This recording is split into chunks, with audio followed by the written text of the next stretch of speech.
prayers for a wall. The president has plenary power.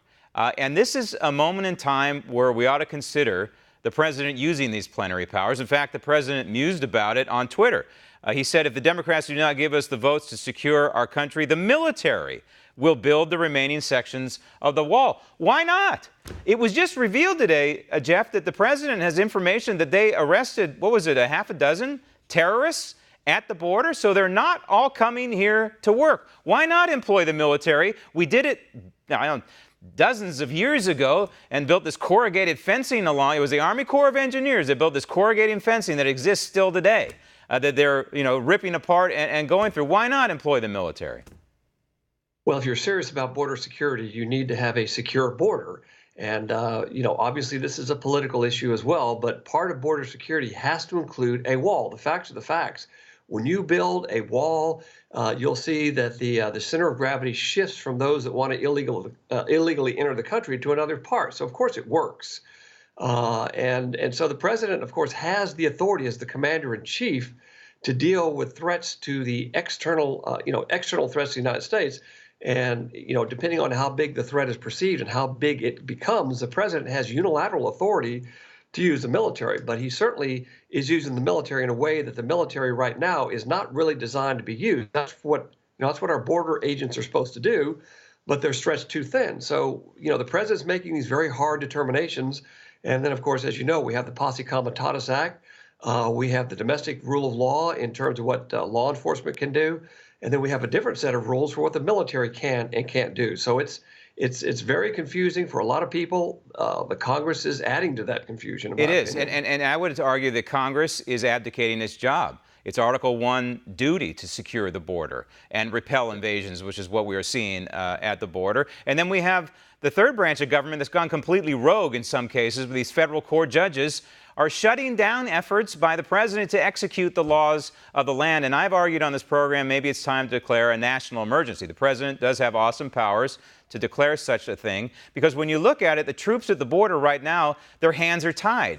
And you mentioned this, the Posse Comitatus Act. And this is over a 100-year-old act, and it reads in part, whoever, except in cases and under circumstances expressly authorized by the Constitution or Act of Congress, willfully uses any part of the Army or the Air Force as a Posse Comitatus or otherwise to execute the laws shall be fined under this title and imprisoned not more than 2 years or both. This is a post-Civil War document, act, law, and it was never intended to prevent our troops from defending our border.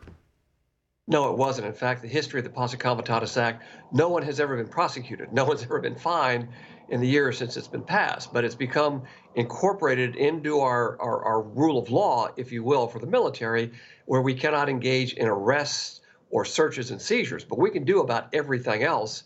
And the military, of course, never gives up its inherent right to defend itself. And again, the president has to make these determinations about how to secure the border. He's all for legal immigration, as I think all Americans are. I think it enriches the country. But what we're opposed to is illegal immigration. It's so fundamentally illogical that I think the American people are going to be very disappointed if they don't see the Democrat-controlled Senate and the House and the Republican-controlled Senate get together and pass some common sense legislation to stop this flow of illegal aliens into our country. Let's further talk about the use of the United States military at the border.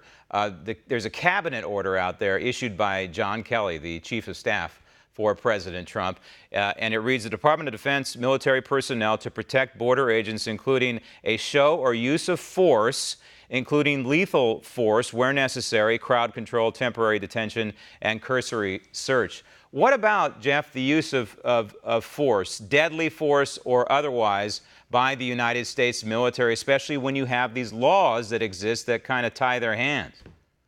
Well, you're right, Graham. And your first point is well taken, that we have the Department of Homeland Security has identified at least 500 criminals in that group at the border at Tijuana. And that's just the ones they know of. And so this order gives the authority to the military. It gives authority they already have. It just restates that authority in a piece of paper, because they never give up the right to defend themselves and to use lawful force, commensurate with the type of aggression that they're receiving. Want to see more videos like this? Click on the link below and subscribe to One American News on YouTube, and call your cable provider and kindly